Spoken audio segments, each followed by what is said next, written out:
So the Gaba method, for me, is kind of tried, tested, and true. A lot of the students, if you follow along the kind of warm-up, the introduction of the language, decent practice with the language, and finishing up with a application, a lot of them really respond well to that, and it gives you a lot of opportunities to kind of shift and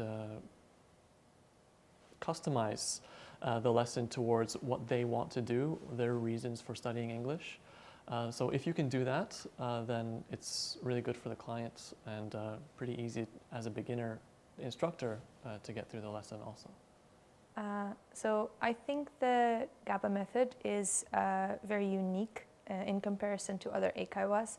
The focus is mostly on communication rather than grammar and memorizing vocabulary and phrases, which is much more beneficial for students in their everyday life.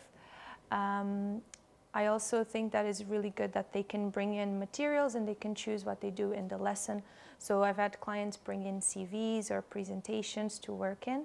I think they really appreciate the fact that they can use this time to not only learn English, but also work on things that they need to work on.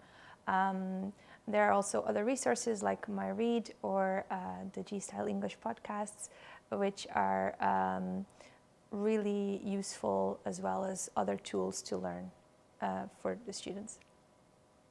Well, the Gaba method is a relatively straightforward and standard English language teaching method. There's a warm-up activity, the target language is introduced, then there are some practice exercises and a meaningful role play at the end. So if you've got previous teaching experience, you'll be able to hit the ground running. But if you're new to teaching, then the Gaba method is introduced at the initial certification session. And then when you're teaching in the booths, the textbooks are structured really well to guide you through each stage of the process.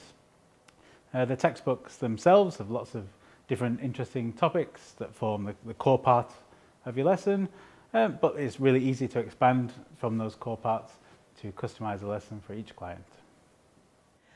Well, I think the Gaba teaching materials are very good because students can pick if they want to learn business English or just casual conversation, discussion, business meetings.